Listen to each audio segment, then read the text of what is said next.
Good morning बच्चों। हम लोग भारतीय संसद जो है इसको कंप्लीट कर चुके हैं और आज हम लोग का चैप्टर होगा सर्वोच्च न्यायालय यानी सुप्रीम कोर्ट, जिसे हम उच्चतम न्यायालय भी बोलते हैं। ठीक है बच्चों, तो सर्वोच्च न्यायालय या उच्चतम न्यायालय हम लोग के आज का चैप्टर का नाम होगा। तो देखते हैं हम लोग सर्वोच्च न्यायालय के बारे में। तो सर्वोच्च न्यायालय यानी कि सुप्रीम कोर्ट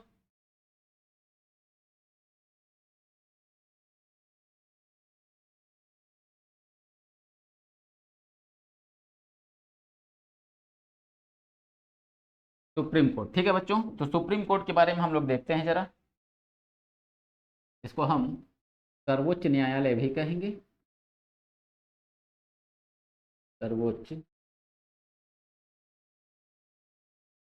न्यायालय। ठीक है, या इसको उच्चतम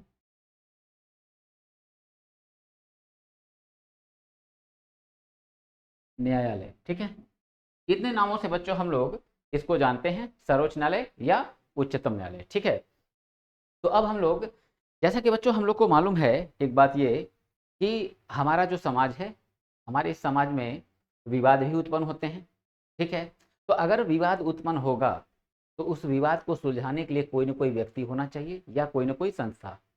तो पहले जब राजतंत्र होता था तो राजतंत्र में राजा जो होता था, ठीक है, वही क्या करता था, न्यायिक निर्णय लेता था।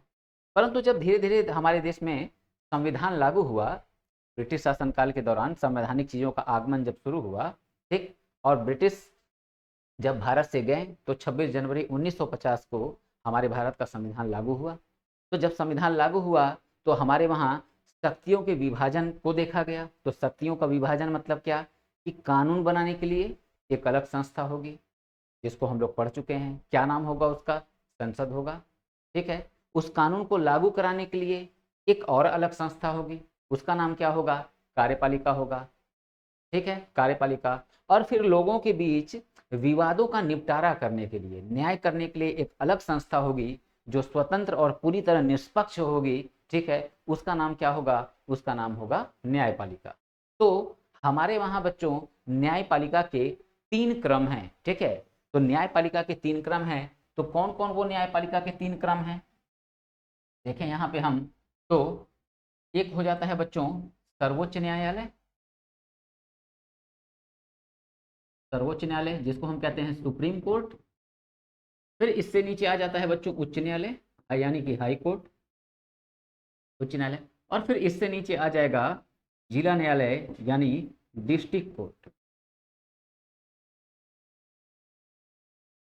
हम लोग को बच्चों देखना है आज क्या, सर्वोच्च न्यायालय यानी कि इन सभी न्यायालयों में सबसे उच्च कौन है, सर्वोच्च न्यायालय, जिसको हम सुप्रीम कोर्ट भी कहते हैं। ठीक, तो सर्वोच्च न्यायालय को हम लोग देखते हैं बच्चों। ठीक है, सर्वोच्च न्यायालय को देखते हैं। तो सबसे पहली बात करें यहाँ पे कि ये जो बच्चों सर्वोच्च न्यायालय है, ठीक है, सर्वोच्च न्यायालय, क्या भारत में सर्वोच्च न्यायालय जैसी संस्था, भारत में सर्वोच्च न्यायालय जैसी संस्था अभी इधर जब संविधान हमारा लागू हुआ तभी आया। ठीक है, तभी आया। तो अब बच्चों ध्यान रखना, हमारे वहाँ न्यायालय जैसी संस्था पहली बार कब आई, पहली बार ब्रिटिश सरकार द्वारा लागू किया गया। हम ब्रिटिश सरकार शब्द न यूज करें, ईस्ट इंडिया कंपनी यूज करें। ठीक है, तो ईस्ट इंडिया कंपनी के द्वारा 1773 का रेगुलेटिंग एक्ट आता है और रेगुलेटिंग एक्ट के द्वारा पहली बार कलकत्ता में एक सर्वोच्च न्यायालय की स्थापना की गई। तो वो बच्चों कहने को देखो सुप्रीम कोर्ट उसका नाम है, सर्वोच्च न्यायालय है, परंतु ये जो हमारे यहाँ का सर्वोच्च न्यायालय है ये उस तरह का न्यायालय नहीं था। ठीक है, बंगाल में जब प्लासी और बक्सर का युद्ध हो गया तो बंगाल में अंग्रेजों का नियंत्रण स्थापित हुआ। ठीक है, बक्सर के बाद बिहार उड़ीसा भी। तो नियंत्रण जब स्थापित होगा तो अब वहां पे राजा न्याय नहीं करेगा, न्याय कौन करेगा, न्याय न्यायपालिका करेगी। तो हुआ क्या, कलकत्ता में पहली बार एक सुप्रीम कोर्ट की स्थापना की गई। अब उसमें एक मुख्य न्यायाधीश थे, ठीक है, एक मुख्य न्यायाधीश, ठीक, और फिर अन्य न्यायाधीश कितने थे, तो अन्य न्यायाधीश 3 थे बच्चों। ठीक है, अन्य न्यायाधीश 3। तो मुख्य न्यायाधीश, इसको मैं हालांकि आगे बताऊंगा जब 1773 का रेगुलेटिंग एक्ट, ठीक है, शुरू करेंगे तो उसमें बताएंगे। तो मुख्य न्यायाधीश एलिजा इम्पे और अन्य न्यायाधीश कौन थे, चैम्बर्स थे, हाइट थे और लेमेस्टर थे। ठीक, अब फिर क्या होगा, यही न्यायालय धीरे धीरे धीरे धीरे रूपांतरित होते हुए हमारे सामने आज इस रूप में आएगा। तो हम जब एक्ट वाला पॉइंट देखेंगे तो कैसे न्यायालय जो है इस रूप में आया है वहां से हम लोग बच्चों समझेंगे। आज अगर समझने का प्रयास करेंगे तो ये हमारे चैप्टर का, ठीक है, औचित्य ही खत्म हो जाएगा। सुप्रीम कोर्ट तब हम लोग नहीं पढ़ रहे होंगे, पढ़ क्या रहे होंगे, भारत का संवैधानिक विकास, ठीक ना, या उसकी पृष्ठभूमि। तो हम लोग को उस चैप्टर में नहीं जाना। तो अब हम लोग यहाँ पे देखें सर्वोच्च न्यायालय के बारे में, तो सबसे पहला एक बात जो मैं अक्सर बताता हूँ कि हम लोग कोई चैप्टर का नाम ले रहे हैं तो उसमें हम लोग दो चीज़ें साथ लेके चल रहे हैं, ठीक है, दो चीज़ें साथ लेके चल रहे हैं। और वो क्या है, वो दो चीज़ें हैं बच्चों, भाग और अनुच्छेद, ठीक है, तो भाग और अनुच्छेद। तो अब बात करें भाग की, तो किस भाग में है, तो भाग है इसका 5, यानी पार्ट 5, पार्ट 5, ठीक है। अनुच्छेद कहाँ से कहाँ तक होगा, आर्टिकल, तो आर्टिकल इसका होगा बच्चों 124 से 147, ठीक है, 147, ठीक, 147। तो ये क्या है बच्चों, ये इसका आर्टिकल है, ठीक ना, ये इसका क्या हो गया, आर्टिकल हो गया। तो सबसे पहला बात तो यही देखना है कि सर्वोच्च न्यायालय का उल्लेख संविधान के किस अनुच्छेद में है। तो हमारा आंसर क्या हो गया, संविधान के अनुच्छेद 124 से 147 तक में है। किस भाग में है, तो भाग 5 में है। अब दूसरी बात, ये जो सर्वोच्च न्यायालय है जो कि कहाँ स्थित है, दिल्ली में स्थित है, ठीक है, दिल्ली में स्थित है। तो इस दिल्ली स्थित न्यायालय में, ठीक है, न्यायालय की, इस दिल्ली स्थित न्यायालय की स्थापना, ठीक है, स्थापना या इसका उद्घाटन कब हुआ था, तो बच्चों 28 जनवरी 1950। तो यहाँ हम इस बात को भी देख लें, तो इसकी स्थापना की बात कर दें, स्थापना, या हम कह लें इनॉग्रेशन, उद्घाटन, तो ये कब हुआ, 28 जनवरी 1950, 28 जनवरी 1950। बात क्लियर बच्चों, ठीक। तो अब देखो किस अनुच्छेद में ये बात कही गई कि भारत में एक उच्चतम न्यायालय होगा, ठीक है, एक उच्चतम न्यायालय का, तो क्या हो गया, अनुच्छेद 124, ठीक है, अनुच्छेद 124, ठीक। तो अभी जो है इसको देखते हैं, आर्टिकल, आर्टिकल 124, ठीक है, 124 क्या है, इसमें एक उच्चतम न्यायालय,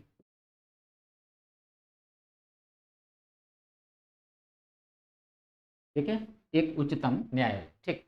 अब यहाँ बच्चों हम देखें, ये जो हमारा उच्चतम न्यायालय है, ठीक है, उच्चतम न्यायालय, तो इसका स्थान क्या है, ठीक है, ये उच्चतम न्यायालय है कहाँ, ठीक। तो इन सब सारी बातों को अभी हम लोग देखते हैं, परंतु ये इतनी बेसिक बात हम लोगों ने जाना, मगर एक बात और जरा हम लोग जान लें, और वो इसको हम दूसरे पेज पे देखते हैं, ठीक है, दूसरे पेज पे। जैसे बच्चों मैंने अभी थोड़ी देर पहले क्या बोला कि हमारे वहाँ न्यायालय के 3 क्रम हैं, ठीक।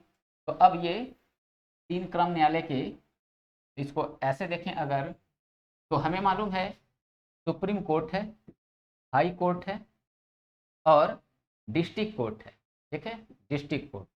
सुप्रीम कोर्ट कहाँ है, तो यहाँ लिख देंगे सर्वोच्च न्यायालय, सर्वोच्च न्यायालय कहाँ पे है, ये सर्वोच्च न्यायालय, तो ये दिल्ली में, दिल्ली में। अच्छा, पूरे भारत में सर्वोच्च न्यायालय कितने हैं, ठीक है, पूरे भारत में सर्वोच्च न्यायालय, यहाँ थोड़ा सा सतर्क रहना बच्चों, क्वेश्चन पूछेगा कि पूरे भारत में उच्च न्यायालय कितने हैं, तो उच्च न्यायालय, सर्वोच्च न्यायालय, इसी सर्वोच्च न्यायालय को उच्चतम न्यायालय बोल रहे हैं। तो उच्चतम न्यायालय पूरे भारत में एक ही है, कहाँ है, दिल्ली में।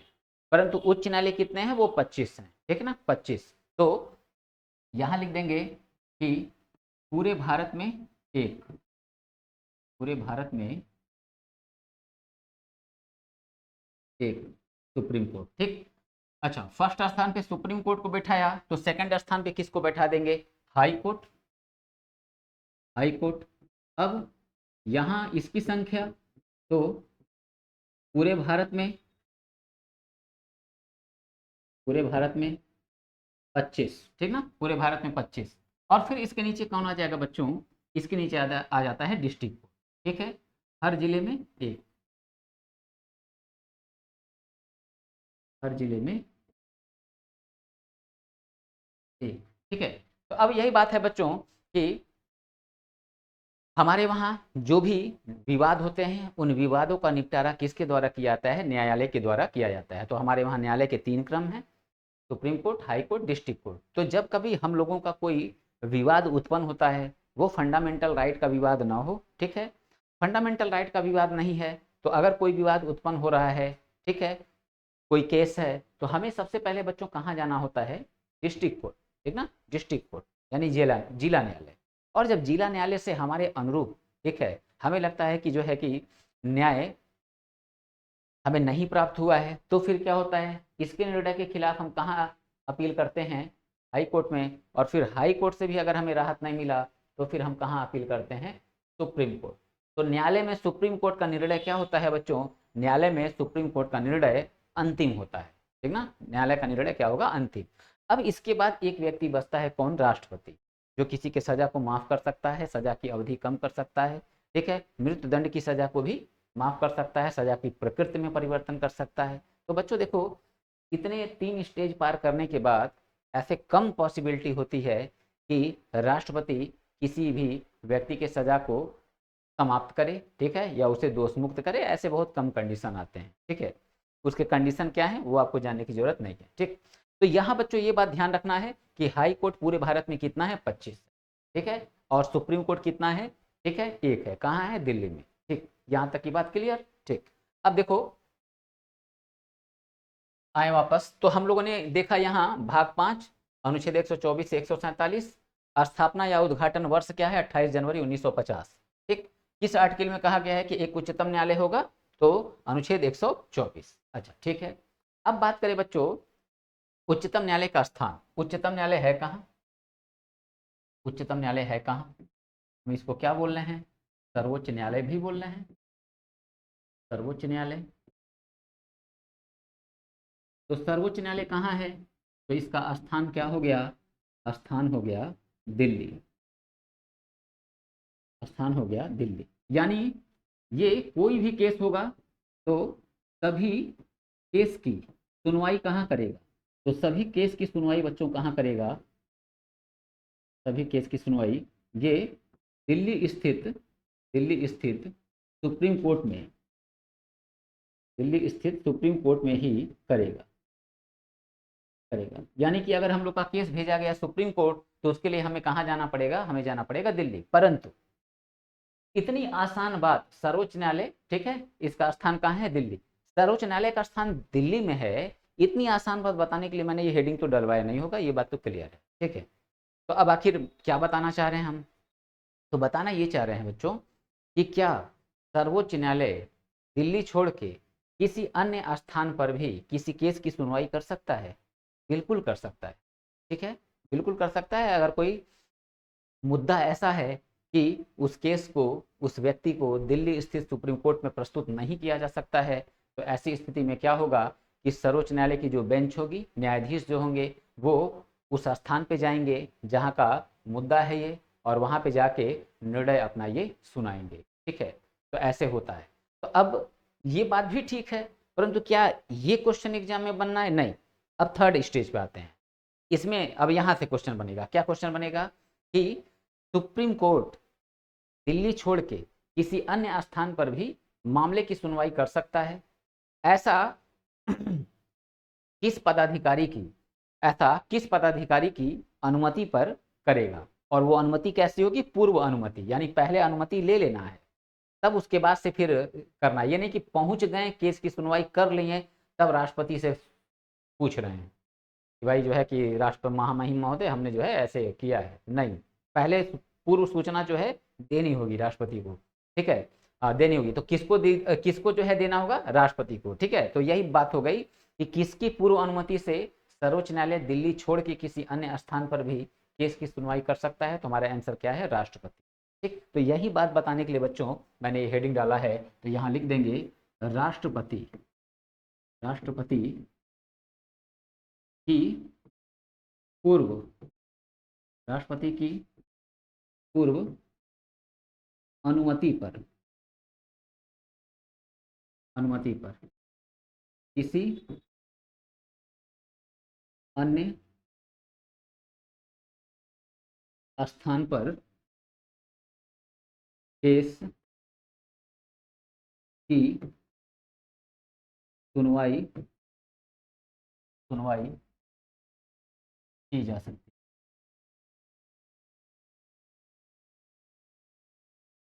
की जा सकती है। ठीक है बच्चों, तो ये हमारा हो गया यहाँ पे, ठीक है, सर्वोच्च न्यायालय का स्थान। ठीक, आगे देखें तो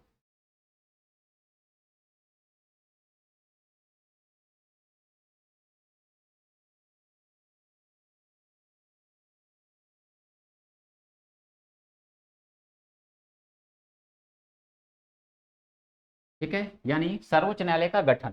ठीक है, सर्वोच्च न्यायालय का गठन, सर्वोच्च न्यायालय का गठन। तो जब भी बच्चों एक शब्द यूज हो गठन, तो आपको उसमें बताना क्या है, जब भी गठन शब्द यूज हो, जिस संस्था के बारे में गठन शब्द यूज हो रहा है, अमूमन हमें वहां बताना क्या होता है, उस संस्था में सदस्यों की संख्या। ठीक है, सदस्यों की संख्या। तो अब बात करें हम कि ये जो हमारा सर्वोच्च न्यायालय है, ठीक है, सर्वोच्च न्यायालय है, इस सर्वोच्च न्यायालय में, इस सर्वोच्च न्यायालय में वर्तमान समय में कितने न्यायाधीश हैं। तो दो तरह से इसको देखना बच्चों, एक पूछेगा, देखो कैसे कंफ्यूज करेगा, मैं पहले यहाँ समझा देता हूँ। देखो यहाँ पे क्या है, क्या है, क्वेश्चन बना देगा, क्वेश्चन बना देगा क्या, पहले यहाँ एक इसका आंसर जान लो। एक यहाँ क्या, ये जो सर्वोच्च न्यायालय है, इसमें एक एक मुख्य न्यायाधीश होगा, एक मुख्य न्यायाधीश, और क्या हो रहा है,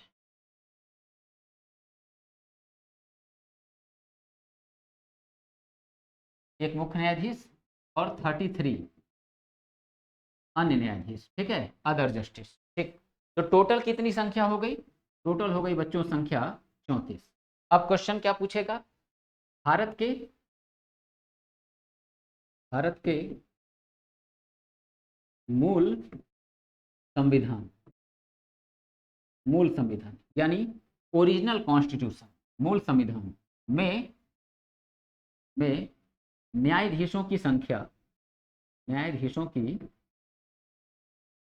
संख्या कितनी थी, संख्या कितनी। अब समझना, अब देखो ऑप्शन देगा क्या बच्चों, ऑप्शन देगा ए, एक मुख्य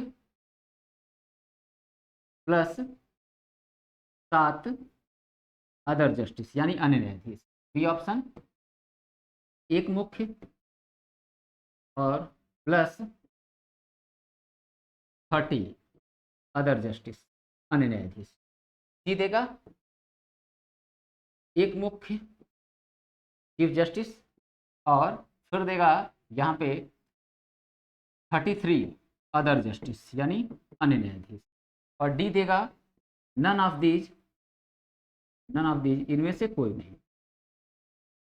ये बच्चों क्वेश्चन होंगे। ठीक, अब यहाँ बच्चों जो मैं समझ रहा हूँ, या जो बच्चे थोड़ा बहुत पढ़े होंगे, अब उन लोगों को ये लग रहा होगा कि आंसर क्या होगा, आंसर होगा सर 34 यानी एक मुख्य न्यायाधीश, 33 अन्य न्यायाधीश, यानी कि ऑप्शन क्या होगा, सी। परंतु यहाँ बच्चों सतर्क रहो, ये आंसर गलत है। ठीक है, आंसर क्या सही है, ऑप्शन ए, ऑप्शन ए। क्यों, क्योंकि देखो भारत का जो हमारा मूल संविधान है, ठीक ना, मूल संविधान क्या होता है, मूल संविधान क्या होता है, वर्तमान संविधान, इस अंतर को समझ लो। मूल संविधान क्या है, मूल संविधान मतलब ये होता है कि जब जब भारत का संविधान लागू हुआ था, तो भारत का संविधान लागू कब हुआ, तो मूल संविधान लागू हुआ 26 जनवरी 1950 को। ठीक है, तो हमारा जो संविधान है पूर्ण रूप से कब लागू हुआ, 26 जनवरी 1950, जबकि 26 नवंबर 1949 को हमारे संविधान के केवल 15 आर्टिकल, 15 अनुच्छेद लागू हुए थे। ठीक है, तो अब क्यों 26 को लागू हुआ, ठीक है, 1950 में पूरा संविधान बताएंगे। ठीक है, जवाहरलाल नेहरू का, ठीक है, तिरंगा झंडा फहराना, ठीक है, वो सारी बातें हम रावी नदी वगैरह वगैरह, ठीक है, देखेंगे बताएंगे। ठीक, तो यहाँ पे 26 जनवरी 1950 को भारत का संविधान पूर्ण रूप से लागू हो गया। ठीक है, तो जो जो बातें भारत के संविधान में, ठीक है, 1950 के पहले थी, ठीक ना, यानी कि 26 जनवरी 1950 तक जितनी हमारे संविधान में चीज़ें थी, जो पॉइंट्स थे, वो सारे पॉइंट्स किसके भाग हैं? वो सारे पॉइंट्स जो है मूल संविधान के भाग हैं। अब हमारे वहाँ नई चीज़ों को जोड़ने, पुरानी चीज़ों को हटाने के लिए एक संस्था है, और वो संस्था कौन सी है? संसद। तो संसद के पास संविधान का संशोधन करने की शक्ति है। तो अब संसद के पास संविधान का संशोधन करने की शक्ति है, तो संसद ने क्या किया? संसद ने किया 42वें संविधान संशोधन अधिनियम 1976 के द्वारा संविधान में फंडामेंटल ड्यूटीज, मौलिक कर्तव्य को शामिल कर लिया। ठीक है, मौलिक कर्तव्य को शामिल कर लिया, और उसका पार्ट क्या रहा? पार्ट रहा 4A, और आर्टिकल कितना रहा? 51A। तो अब बच्चों 1976 में शामिल हुआ है मौलिक कर्तव्य। तो ये देखो, ये मूल संविधान का भाग नहीं है, ये क्या हो गया? ये वर्तमान संविधान का भाग हो गया, ठीक ना? वर्तमान संविधान का भाग। ठीक, तो इसी को कहते हैं बच्चों क्या? मूल संविधान, वर्तमान संविधान। ठीक, यानी 26 जनवरी 1950 के पहले जो जो हमारे संविधान में चीजें थी, वो सब क्या है? मूल संविधान का पार्ट है। 26 जनवरी 1950 के बाद जो जो नई चीजें जोड़ी गई हैं, वो मूल संविधान का भाग नहीं है। अब बात समझ में आएगी क्या? वापस आते हैं। तो क्यों आंसर? एक मुख्य न्यायाधीश तथा 7 अन्य न्यायाधीश हैं। तो देखो बच्चों, जब भारत का संविधान लागू हुआ था, तो उस समय संविधान में एक मुख्य न्यायाधीश थे और 7 अन्य न्यायाधीश। ठीक है, तो यहाँ क्वेश्चन मैंने क्या पूछा है? भारत के मूल संविधान में, ठीक ना? तो भारत के मूल संविधान में न्यायाधीशों की संख्या कितनी थी? तो एक मुख्य न्यायाधीश और 7 अन्य न्यायाधीश, यानी न्यायाधीशों की कुल संख्या कितनी? 8। ठीक है, क्लियर बच्चों? ठीक, आगे बढ़ते हैं। तो हाँ, इसको लिख दो जरा।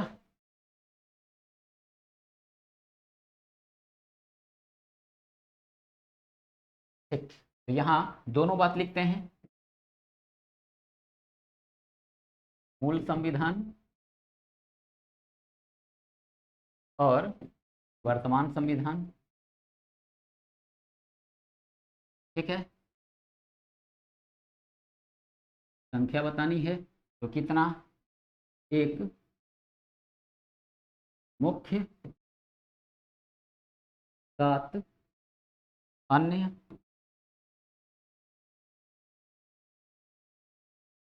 सात अन्य, और यहाँ देखें तो एक मुख्य और 33 अन्य। ठीक है, 33 अन्य। यहाँ बच्चों ये बात क्लियर? ठीक है, यानी कि सर्वोच्च न्यायालय का गठन जो है, ठीक है, कॉन्स्टिट्यूशन ऑफ सुप्रीम कोर्ट, यहाँ क्लियर? ठीक, अब बात करें हम न्यायाधीशों की योग्यता की। ठीक है, न्यायाधीशों की योग्यताएं।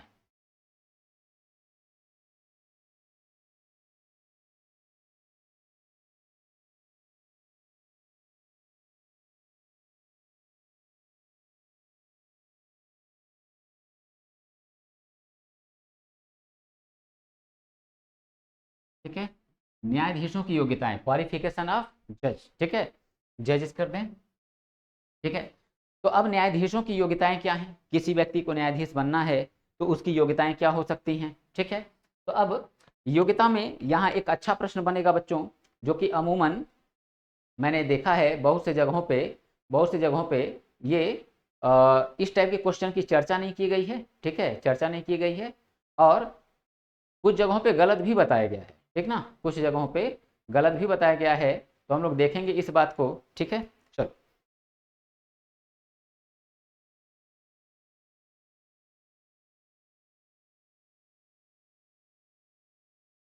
ठीक है, तो देखते हैं बच्चों योग्यताएं क्या। तो मैंने बोला है अक्सर जब भी कोई हेडिंग पढ़े, तो सबसे पहले उसी का मतलब समझा करो कि हमें इस हेडिंग में जानना क्या है। ठीक, तो अब हम देखें, हमको या आपको न्यायाधीश बनना है, तो क्या हम लोग उसकी योग्यता, क्वालिफिकेशन हम लोग क्या पूरा कर रहे हैं? ठीक, तो अब हम लोग को ये देखना है कि योग्यताएं पूरी कर रहे हैं कि नहीं। तो योग्यता क्या है? तो सबसे पहले बच्चों देखो, पहली योग्यता कि वो भारत का क्या होगा? नागरिक होगा। ठीक है, दूसरी योग्यता, वो किसी हाई कोर्ट में, हाई कोर्ट में 5 वर्ष तक न्यायाधीश, यानी जज, 5 वर्ष तक न्यायाधीश रहा होगा। ठीक है, या फिर थर्ड, वह किसी हाई कोर्ट में, हाई कोर्ट में 10 वर्ष तक 10 वर्ष तक। यहाँ थोड़ा सा इसको हाई कोर्ट में या अन्य न्यायालय में, ठीक ना, अन्य न्यायालय में 10 वर्ष तक वकील, ठीक है, वकील रहा हो, ठीक। फोर्थ कंडीशन देखें, या राष्ट्रपति की राय में कानून का ज्ञाता, संवैधानिक शब्द यूज करें। कानून का ज्ञाता जो है उसको क्या बोलते हैं? पारंगत विधिवेता, पारंगत विधिवेता, ठीक। अब ये बच्चों हमारे सामने योग्यताएं आ गई, ठीक, कि किसी व्यक्ति को न्यायाधीश बनना है तो क्या योग्यताएं चाहिए? तो पहला बात कि भारत का नागरिक होगा, ठीक है, किसी हाई कोर्ट में 5 वर्ष तक न्यायाधीश के पद पर कार्य कर चुका हो, ठीक, या फिर किसी हाई कोर्ट में या अन्य किसी न्यायालय में 10 वर्ष तक क्या होगा? वकील यानी अधिवक्ता रहा होगा, या फिर राष्ट्रपति की राय में, ठीक है, राष्ट्रपति की राय में कानून का क्या होगा? ज्ञाता होगा, यानी पारंगत विधिवेता होगा, यानी कानून का एक बहुत बड़ा जानकार होगा, ठीक। तो अब यहाँ हम बच्चों क्वेश्चन अगर बनाएं, यहाँ लिखा मैंने option A 4, option B 5, option C 2, option D 3, और मैंने यहाँ क्वेश्चन क्या पूछ लिया? ये ऑप्शन है, क्वेश्चन क्या है? क्वेश्चन है बच्चों ये कि सर्वोच्च न्यायालय में न्यायाधीश बनने के लिए किसी व्यक्ति को कुल कितने योग्यताओं की आवश्यकता है, ठीक ना, कुल कितने योग्यताओं की आवश्यकता है, ये होंगे आपके सामने ऑप्शन, ठीक। तो मैं जो है यहाँ पे रुक जाता हूँ, आप थोड़ा सा वीडियो को पॉज कर दो, और उसके बाद ये बोर्ड इधर ऐसे देखो, ठीक ना, बोर्ड ऐसे देखो, और देखने के बाद, ठीक है, देखने के बाद अब जरा बताओ कि आंसर क्या होगा, ठीक है। चल, ठीक, अब देखो क्या है, तो आंसर क्या होगा? अपना अपना आंसर मुझे लगता है पॉज करके सोच चुके होंगे आप सब लोग, ठीक। अब आंसर जो आपका हो, ठीक है, वो अब देखो कि आंसर हो क्या रहा है। हो सकता हो हो सकता हो कुछ बच्चों ने या ज़्यादा बच्चों ने आंसर क्या लगाया हो कि सर ए होगा। क्यों ए होगा? कि सर आपने यहाँ साफ साफ बताया है कि भारत का नागरिक हो, न्यायाधीश रह चुका हो 5 वर्ष तक, जज रह चुका हो 10 वर्ष तक, और राष्ट्रपति की राय में कानून का ज्ञाता हो। 4 तो सर आपने लिखा ही है, 4 ऑप्शन में भी है, आंसर 4 सही है। नहीं, क्यों नहीं सही है बच्चों? नागरिक होगा, ठीक। दूसरा देखो, दूसरा 5 वर्ष तक न्यायाधीश न्यायाधीश के पद पर कार्य कर चुका हो, यहाँ देखो क्या लिखा है, या हाई कोर्ट में, ठीक है, या किसी अन्य न्यायालय में 10 वर्ष तक वकील रहा हो, या कानून का ज्ञाता हो। किसकी नज़र में? राष्ट्रपति की नज़र में। यानी कि इन 3 में से हमें क्या चाहिए? कोई एक। और राष्ट्रपति का ये सॉरी, पहला जो ये पॉइंट है नागरिक वाला, ये चाहिए ही चाहिए। तो यानी कि हमारा आंसर क्या हुआ? आंसर हुआ सी, ठीक ना, ऑप्शन आंसर 2, ठीक। अब सेकंड बात करें, सेकंड बात यह है कि ये चौथा वाला जो भाई योग्यता 3 में से कोई एक चाहिए, और फिर नागरिक, मान लो कोई नागरिक है तो अब 3 में से कोई एक, तो अब प्रश्न ये पूछ लेता है कि पारंगत विधिवेता के आधार पर अभी तक कितने न्यायाधीशों की नियुक्ति हुई है, ठीक ना। तो यहां लिख देंगे इसके आधार पर, इसके, ठीक ना, इसके आधार पर किसी भी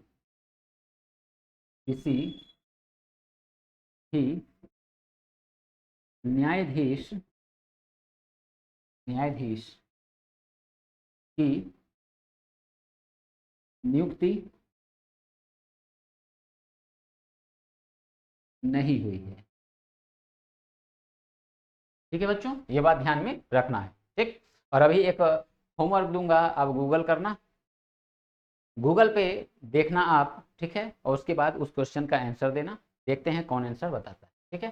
चलो गूगल से देख के बताना, ऐसे छोड़ो, गूगल किताब, ठीक है, देख के बताना, ठीक। चलो, तो यहाँ हो गया क्वालिफिकेशन ऑफ जज, ठीक। अब हम देखें इनका ओथ यानी शपथ, शपथ अब मैटर आया कि जो न्यायाधीश होंगे बच्चों, न्यायाधीश, ठीक है, तो इनको इनके पद का शपथ कौन दिलाएगा, ठीक है।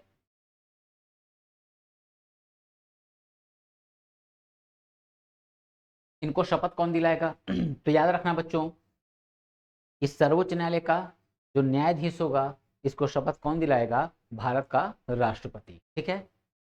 तो इन्हें शपथ शपथ राष्ट्रपति दिलाएगा, ठीक है, दिलाएगा।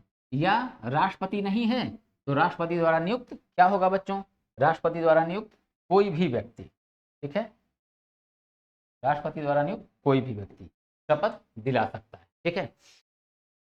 अच्छा, अब यहाँ बात करें बच्चों, शपथ दिलाया राष्ट्रपति ने, ठीक है, तो फिर कभी भी अगर इसको त्याग पत्र देना हुआ, ठीक है, त्याग पत्र देना हुआ, तो ये त्याग पत्र किसको देगा, ठीक है, त्याग पत्र किसको देगा। अब यहाँ सोच लो कि त्याग पत्र किसको देगा, ठीक। तो यहाँ भी बच्चों आंसर क्या है, वही है, राष्ट्रपति महोदय ही है, ठीक है, राष्ट्रपति महोदय ही हैं, वही दिलाएंगे क्या, वही लेंगे क्या, ठीक है, इनका इस्तीफा यानी त्याग पत्र। तो ये बात क्लियर, तो यहाँ इस बात को भी ऐड कर दें, ठीक है,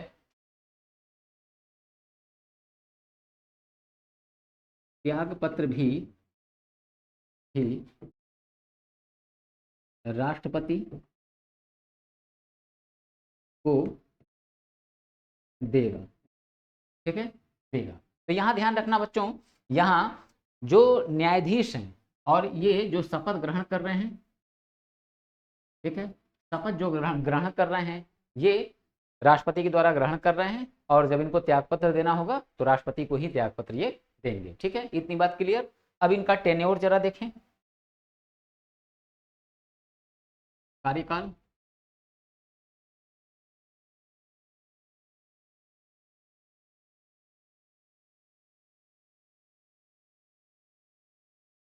कार्यकाल, ठीक। तो कार्यकाल क्या होगा न्यायाधीशों का, यहाँ थोड़ा सा बच्चों सतर्क रहना, ठीक है, यहाँ सतर्क रहना, क्या सतर्क रहना कि जो न्यायाधीश हैं, ठीक ना, जो न्यायाधीश हैं, ये न्यायाधीश, ठीक है, ये न्यायाधीश नेताओं की तरह 5 साल 6 साल, ठीक है, इस रूप में इनका कोई कार्यकाल नहीं होता है, ठीक है। तो इनका जो रिटायरी का जो एज है ना, वो पूछा जाता है। कार्यकाल मतलब क्या, कि कोई भी व्यक्ति कब तक सर्वोच्च न्यायालय में न्यायाधीश के पद पर कार्य कर सकता है, ठीक है। तो यहाँ आंसर क्या होगा, 65 वर्ष की आयु तक, ठीक। ध्यान रखना यहाँ कि प्रत्येक न्यायाधीश, सर्वोच्च न्यायालय के प्रत्येक न्यायाधीश, जो सर्वोच्च न्यायालय के प्रत्येक न्यायाधीश हैं, इनका कार्यकाल क्या होगा, 65 वर्ष की आयु तक, ठीक ना, 65 वर्ष की आयु तक सर्वोच्च न्यायालय के प्रत्येक न्यायाधीश का। अब मैंने ये शब्द क्यों यूज किया प्रत्येक न्यायाधीश, इसलिए यूज किया प्रत्येक न्यायाधीश, क्योंकि बच्चों जो न्यायाधीश है, ठीक है, तो इस न्यायाधीशों में एक मुख्य भी है, एक अन्य भी है, तो चाहे मुख्य हो चाहे अन्य, ठीक है, इन सभी का कार्यकाल क्या होगा, 65 वर्ष की आयु तक। ये बात एकदम क्लियर रखनी है, ठीक है।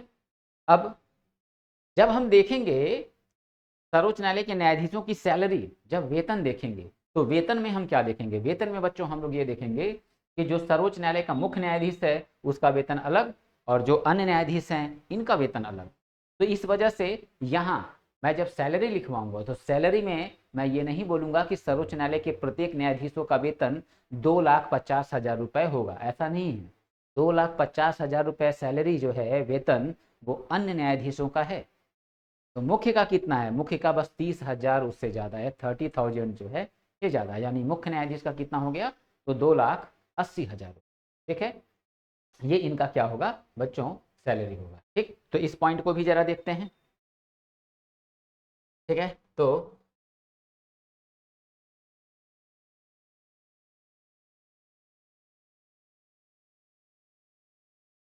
सैलरी, ठीक है, चलो पूरा लिखते हैं, सैलरी ऑफ सुप्रीम कोर्ट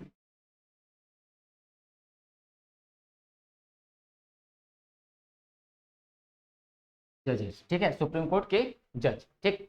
तो अब जो है इनका वेतन क्या है इस बात को समझते हैं, मगर इससे पहले एक थोड़ा सा बात और जानो बच्चों। क्या बात जानना है कि अगर सर्वोच्च न्यायालय के न्यायाधीश इनका वेतन आज अन्य का 250, मुख्य का 280, ठीक है, 2,80,000, तो कल को अगर ये न्यायाधीशों का वेतन बढ़ाना हुआ तो कौन सी ऐसी बॉडी है, संस्था है जो न्यायाधीशों के वेतन में क्या करेगा, बढ़ोतरी करेगा, ठीक है, कमी नहीं किया जाएगा, बढ़ाया जाएगा, ठीक है। तो कौन बढ़ाएगा, तो यहाँ बच्चों क्या है आंसर, संसद। तो यानी अब देखो क्वेश्चन पूछ लेगा सुप्रीम कोर्ट के न्यायाधीशों के वेतन एवं भत्तों का, ठीक ना, वेतन एवं भत्तों का जो अलाउंस होते हैं, ठीक ना, उनका निर्णय किसके द्वारा किया जाता है, तो उसका निर्णय किसके द्वारा किया जाता है, तो निर्णय किया जाता है बच्चों संसद के द्वारा, ठीक है, संसद के द्वारा। तो यहाँ पे ये बात लिखेंगे कि वेतन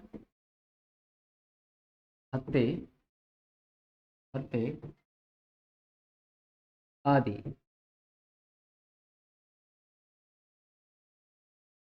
का निर्णय संसद द्वारा, ठीक है। वेतन भत्तों का निर्णय किसके द्वारा किया जाएगा, तो वेतन भत्तों का निर्णय बच्चों किसके द्वारा किया जाएगा, संसद के द्वारा, ठीक। तो क्या वेतन में कटौती की जा सकती है, नहीं, परंतु एक कंडीशन है जब कटौती की जा सकती है। कब कटौती की जा सकती है, मैं पढ़ाऊंगा अलग से बच्चों, आपातकाल, इमरजेंसी प्रोविजन, ठीक। तो जब इमरजेंसी प्रोविजंस पढ़ाएंगे, आपातकाल पढ़ाएंगे, जिसको आप बड़े आसान शब्दों में राष्ट्रपति शासन समझते हो, ठीक ना, तो वहां पे कंडीशन है, हर मौकों पे राष्ट्रपति शासन शब्द नहीं यूज करना है, ठीक ना, शब्दों का बड़ा खेल है, आपातकाल में तो विशेष रूप से समझ रहे हो? हालांकि पूरे संविधान में शब्दों के खेल बड़े जबरदस्त हैं, ठीक है, तो वो तो हम लोग देख ही रहे हैं शब्दों के खेल, और अभी कुछ देर बाद मैं आपको बताता हूँ और भी शब्दों को लेके, ठीक। अभी आपने देखा थोड़ी देर पहले योग्यता में या करके पूछा था, ठीक ना, तो वहाँ फंसे हो गए सब लोग लगभग, ठीक। तो अब देखो कि सामान्य रूप से सामान्य परिस्थितियों में वेतन तो इनका नहीं कम किया जा सकता, परंतु क्या होगा जब भारत में लगेगा आपातकाल, तो आपातकाल 3 टाइप के, एक क्या है, एक है राष्ट्रीय आपात, अनुच्छेद 352, दूसरा क्या है राष्ट्रपति शासन, अनुच्छेद 356, और तीसरा क्या है वित्तीय आपातकाल, फाइनेंशियल इमरजेंसी, आर्टिकल 360, ठीक है। तो जब वित्तीय आपातकाल होगा तो वेतन में कटौती की जा सकती है, तो यहाँ लिख देंगे वित्तीय आपातकाल, वित्तीय आपातकाल, ठीक है, अनुच्छेद 360 के तहत, के तहत वेतन में, ठीक है, वेतन एवं भत्तों में कमी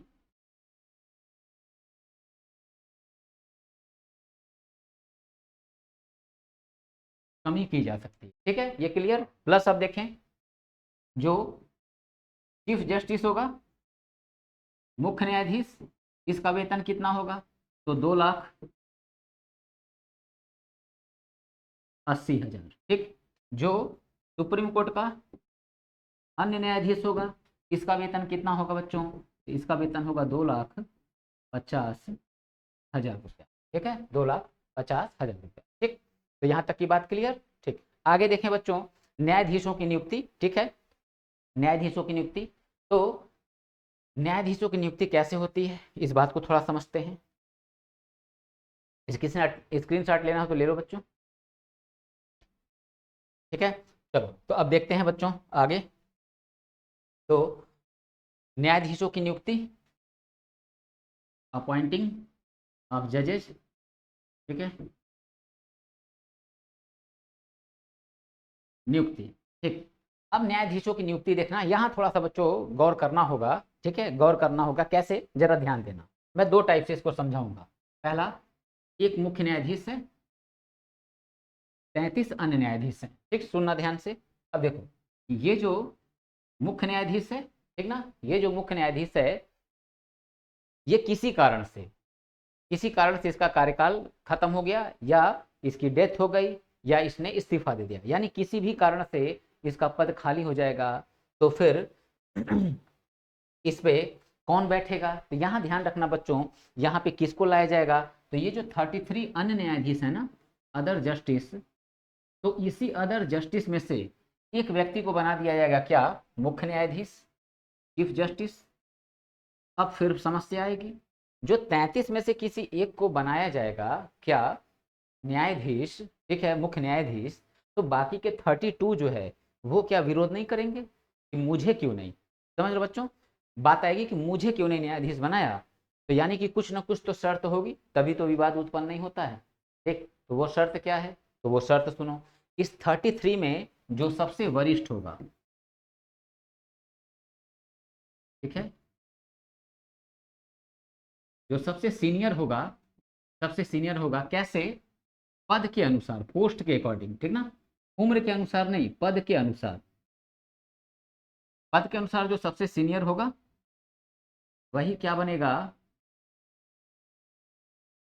वही बनेगा बच्चों क्या, मुख्य न्यायाधीश। ठीक, अच्छा, अब पद के अनुसार जो सबसे सीनियर है उसी को बना दो न्यायाधीश। क्या ये बात भी हम कहीं से अडॉप्ट किए हुए हैं, ये जो सिद्धांत है क्या हमने इसको कहीं से अडॉप्ट किया है, ठीक है, तो अडॉप्ट किया है, बिल्कुल किया है, कहाँ से किया है, तो फ्रांस से, ठीक है। ये तो लिख देंगे वरिष्ठता का, वरिष्ठता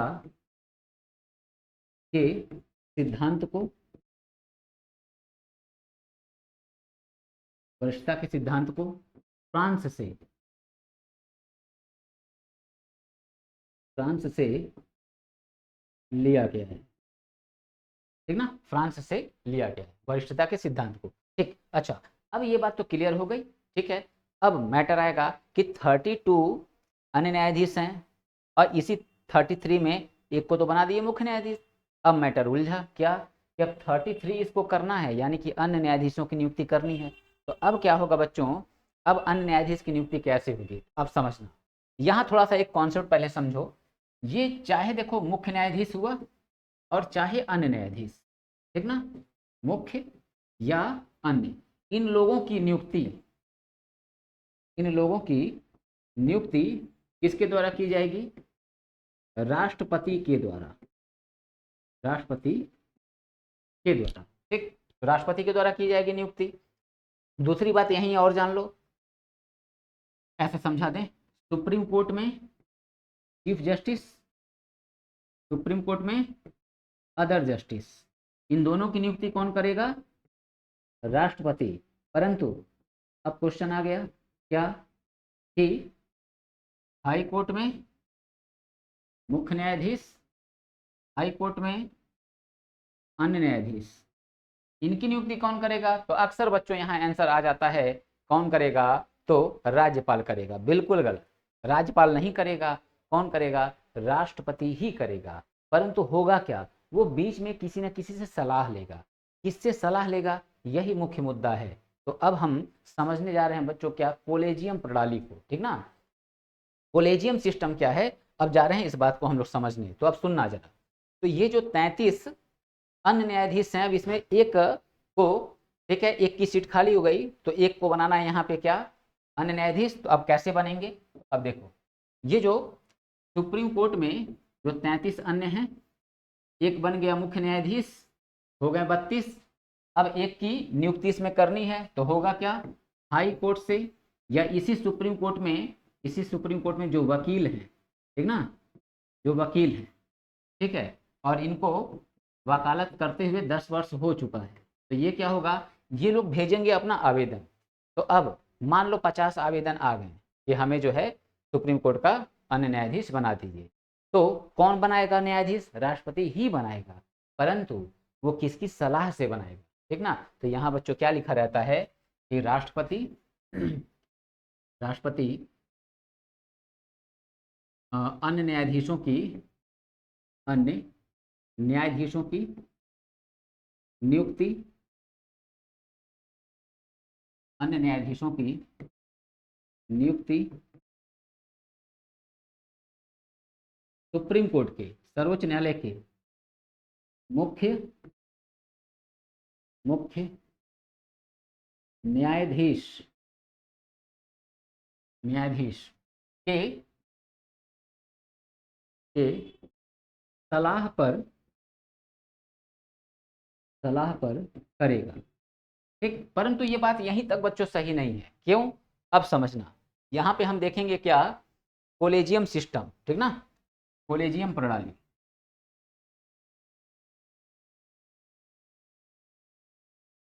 कोलेजियम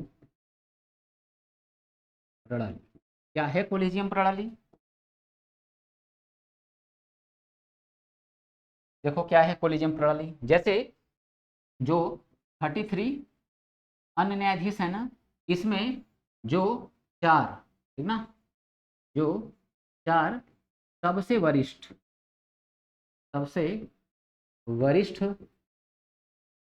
न्यायाधीश होंगे, जो 4 सबसे वरिष्ठ न्यायाधीश होंगे, ये क्या होगा, इनमें बहुमत के द्वारा, यानी कि 4 हैं, ठीक है, तो अब मान लो 4 में अगर 2 ने, ठीक है, 4 में 2 ने अगर विरोध कर दिया, ठीक ना, 4 हैं, तो अब 4 में अगर 2 ने क्या किया, विरोध कर दिया, मान लो किसी का नाम प्रस्तावित हो रहा है, ठीक है, किसी का नाम, ठीक, तो अब 2 विरोध कर दिए, तो फिर क्या होगा, मुख्य न्यायाधीश राष्ट्रपति को उस व्यक्ति का नाम नहीं दे सकता है। मुख्य न्यायाधीश जिसका नाम देगा, ध्यान से समझना, अन्य न्यायाधीशों की नियुक्ति राष्ट्रपति कर रहा है, परंतु कैसे, मुख्य न्यायाधीश के सलाह से। मुख्य न्यायाधीश जिसका नाम देगा उसी को राष्ट्रपति क्या करेगा, नियुक्त करेगा, परंतु राष्ट्रपति ये जरूर देखेगा कि जो मुख्य न्यायाधीश मुझे दे रहा है, ठीक है, नियुक्ति के लिए नाम, वो नाम जो वरिष्ठ न्यायाधीश हैं उनके बहुमत से पास हुआ है कि नहीं। तो यानी कि अगर 4 में 3 ने नाम दे दिया किसी एक का, और एक अगर अगेंस्ट रहा ना, एक अगेंस्ट रहा, कोई समस्या नहीं, तब उसकी बात क्या होगी, मान ली जाएगी, ठीक है, तब मान लिया, यानी कि 4 में अगर 2 ने भी क्या किया, विरोध कर दिया, 2 न्यायाधीश भी सहमत नहीं है, ठीक है, तो क्या होगा, राष्ट्रपति उस व्यक्ति को न्यायाधीश के पद पर नियुक्त नहीं करेगा। तो यही जो सिस्टम है ना बच्चों, कि 4 वरिष्ठ न्यायाधीश में से 3 का कहना अनिवार्य है, इन 3 के कहने पे जो मुख्य न्यायाधीश है वो राष्ट्रपति को जिसका नाम देगा उसी को राष्ट्रपति क्या करेगा, अन्य न्यायाधीश के पद पर नियुक्त करेगा। समझ रहे हो? इसी सिस्टम को हम बच्चों क्या बोलते हैं, कोलेजियम प्रणाली बोलते हैं, ठीक है, कोलेजियम प्रणाली। ठीक, आप यहाँ पे मैं आपको होमवर्क दे रहा हूँ, खैर बताना बच्चों, देखते हैं, कठिन मैं होमवर्क आज जब से मैंने क्लास स्टार्ट किया है उस पूरे क्लास में से आज सबसे कठिन जो है मैं आपको होमवर्क देने जा रहा हूँ, ठीक है, देखते हैं आप बता पाते हो कि नहीं, ठीक है। तो आपने सुना होगा NJAC, ठीक ना, नहीं सुना होगा, आप लोग फ्रेशर हो तो नहीं सुना होगा, फिर भी सर्च करना। NJAC क्या है, राष्ट्रीय न्यायिक नियुक्ति आयोग, यहाँ मैं लिख देता हूँ, यहाँ लिख देता हूँ, राष्ट्रीय न्यायिक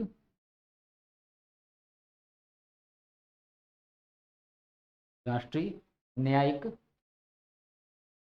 नियुक्ति, थोड़ा सा गड़बड़ हो रही है, राष्ट्रीय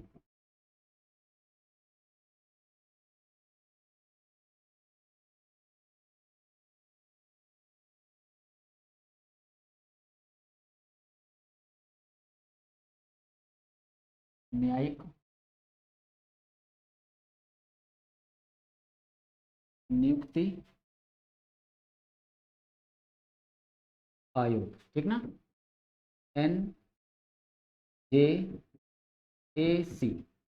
NJAC, ठीक है। अब देखो बच्चों जो कोलेजियम सिस्टम था ना, कोलेजियम सिस्टम, इस कोलेजियम सिस्टम को सरकार, ठीक है, समाप्त करना चाह रही थी। सुप्रीम कोर्ट में जो न्यायाधीशों की नियुक्ति हो रही है, उन न्यायाधीशों की नियुक्ति में सरकार चाहती थी कि हमारा भी हस्तक्षेप रहे, ठीक ना, हमारा भी उसमें दखल हो। तो अब देखो सुप्रीम कोर्ट क्या है, संविधान का संरक्षक, मैं पहले भी बता चुका हूँ, संविधान का संरक्षक, संविधान का व्याख्याकार सुप्रीम कोर्ट है। तो सुप्रीम कोर्ट संविधान का संरक्षक है, तो अब बच्चों देखो क्या होगा, ये संविधान का संरक्षक है, तो इसने क्या किया, NJAC की जब स्थापना की गई तो इसमें जो नेता वगैरह हैं, मैं बताऊंगा नहीं पूरा, ठीक है, वो लोग, उन लोगों की भी एंट्री हो रही थी, ठीक है। तो सुप्रीम कोर्ट ने कहा कि ये पूरी तरह क्या है, संविधान का उल्लंघन है और हम आपके इस सुझाव को मान नहीं सकते। ठीक है, इस सुझाव को मान नहीं सकते हैं। तो संसद से पास किया हुआ बिल ये क्या हुआ, ठीक ना, राष्ट्रपति से साइन बिल को अस्वीकार कर दिया सुप्रीम कोर्ट ने। अब इससे क्या है, फायदे भी हैं नुकसान भी हैं, ठीक है। फायदा क्या है बच्चों, फायदा ये है कि जो कोलेजियम सिस्टम है, इस कोलेजियम सिस्टम में पूरी तरह न्यायाधीशों का ही बोलबाला है, समझ रहे हो, सुप्रीम कोर्ट में जो न्यायाधीश हैं इन्हीं का बोलबाला है, इन्हीं के परिवार के लोग ही क्या होता है, ठीक है, अन्य न्यायाधीश और मुख्य न्यायाधीश, ठीक है, यही लोग लगभग बनते हैं। अदर जो है ना, उन लोगों का आ पाना बड़ा मुश्किल हो जाता है। तो सरकार चाह रही थी कि ये जो मनमानी है इसको रोका जाए, परंतु मेरा जो मानना है बच्चों, मनमानी नहीं है वो, ठीक है, मनमानी नहीं है। क्यों, देखो सुप्रीम कोर्ट क्या है, कोई भी करप्शन वगैरह कुछ भी होते हैं, ठीक है, कोर्ट क्या करता है, सुप्रीम कोर्ट उस पर सजा सुनाता है। तो जब नेताओं का उसमें इंटरफेयर हो जाएगा, नियुक्ति में नेताओं का जो है एंट्री हो जाएगा, तो फिर क्या होगा, तो जान रहे हैं ये न्यायाधीश, ठीक है, कि हम सरकार के सहयोग से ही क्या हुआ है, सरकार के सहयोग से ही हम न्यायाधीश बने हैं। तो जब उनके निर्णय आएंगे, जब कोई उनके केस आएंगे, तो ये ईमानदारी से केस को नहीं देखेंगे। परंतु कोलेजियम प्रणाली से क्या एक बात है कि न्याय में कहीं बच्चों भेदभाव नहीं है, बात याद रखना, न्याय में कहीं कोई भेदभाव नहीं है। थोड़ी बहुत जो है करप्शन तो हर जगह है, मगर बात करें क्या 50%, 40%, 30% नहीं बच्चों, सुप्रीम कोर्ट जो है स्वतंत्र निष्पक्ष अच्छा है, ठीक ना। बस वही एक समस्या कि भाई भतीजावाद ये जो सिस्टम है थोड़ा सा कोर्ट में ये चलता है, बाकी अदर कोई दिक्कत नहीं है, ठीक है। और ये देख लो, ये कोलेजियम प्रणाली के होने से क्या फायदा हुआ, जो बड़े बड़े नेता थे एम कनिमोड़ी, ठीक है, डी राजा, ये लोग क्या आदर्श सोसाइटी घोटाले में, ठीक है, इन लोग 2G स्पेक्ट्रम घोटाला, आदर्श सोसाइटी घोटाला, इन सब घोटाले में जो लोग थे, ठीक है, इन लोगों को क्या किया, सुप्रीम कोर्ट ने सजा सुनाया। लालू यादव को जो है चारा घोटाले में भी जो है न्यायालय ने क्या किया, सजा सुनाया, ठीक है। सलमान खान, ठीक है, हिरन के शिकार में फंसे, ठीक है, सलमान खान भी झेले, बहुत ज्यादा झेले, समझ रहे हो। तो ऐसे बहुत केस हैं, जो बड़े बड़े लोग जो है, समझ रहे हो, बड़े बड़े लोग वहां पे आके जो है झेले हैं, परेशान हुए हैं, सजा हुई है। तो ये कैसे संभव हो पाया है, ये संभव इसलिए हो पाया कि राजनेताओं का उसमें कहीं कोई हस्तक्षेप नहीं है। जिस दिन हस्तक्षेप हुआ तो वहाँ समस्या हो जाएगी। तो यही हस्तक्षेप की शुरुआत एनजेएसी से हो रहा था।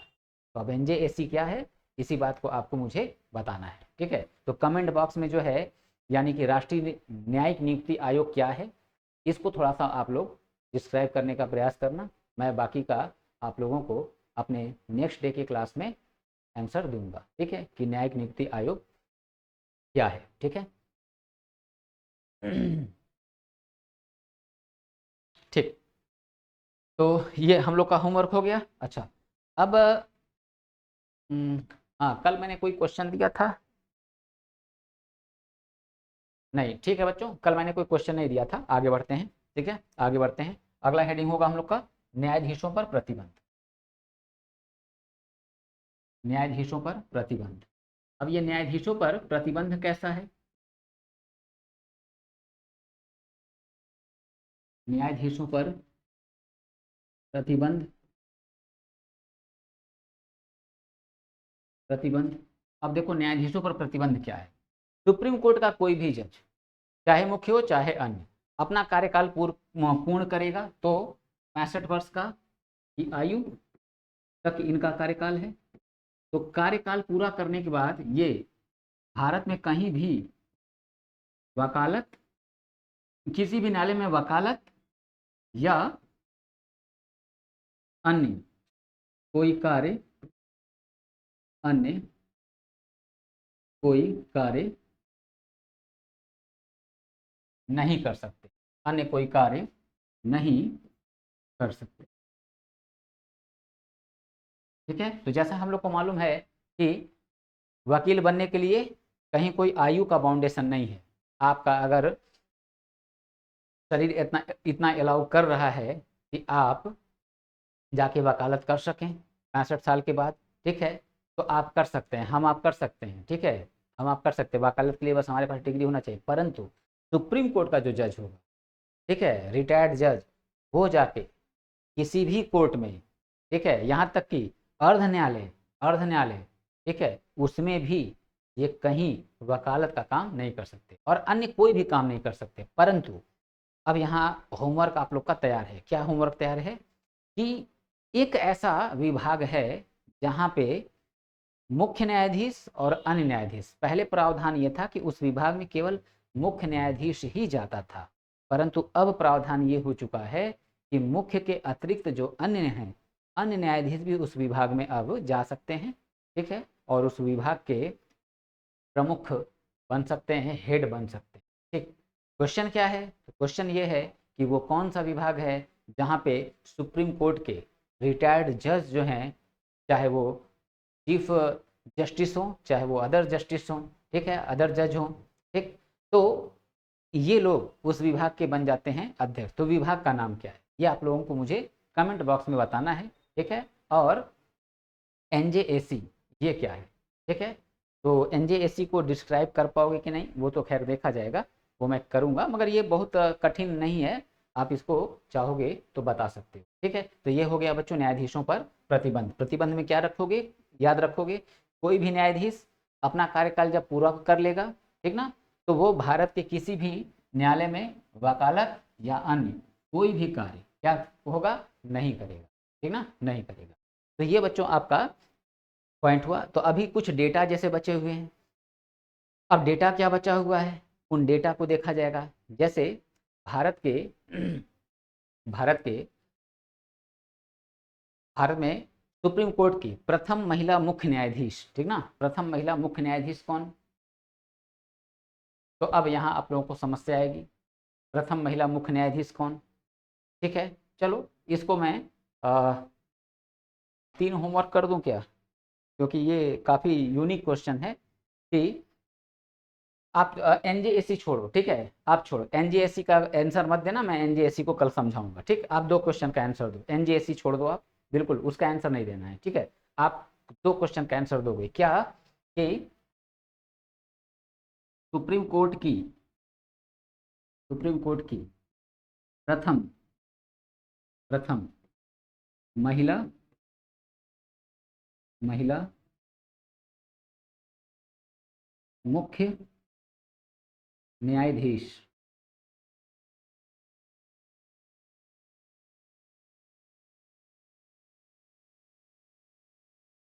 कौन थी, ठीक है, प्रथम महिला मुख्य न्यायाधीश कौन थी, ये आपको बच्चों बताना है, ठीक है। तो आपका 2 क्वेश्चन हो गया, रिटायर्ड जज जो है सुप्रीम कोर्ट के किस विभाग में जाके काम कर सकते हैं, ठीक, और सर्वोच्च न्यायालय की प्रथम महिला मुख्य न्यायाधीश कौन थी, ठीक है। ये आपका होमवर्क है और कमेंट में मुझे आंसर देना, मैं फिर कल की क्लास में आप लोग को इसका आंसर दूंगा, ठीक है बच्चों। तो आज की क्लास को यहीं रोकते हैं और फिर हम लोग कल के अपनी क्लास में मिलते हैं। कोई भी आपके क्वेश्चन हो, ठीक है, आप उसको बताओ। कहीं भी आपको क्लास में समझने में कोई दिक्कत हो रहा हो या अदर कोई दिक्कत हो रहा हो तो आप कमेंट में मुझसे बात कर सकते हैं, ठीक है। तो आज की क्लास को रोकते हैं।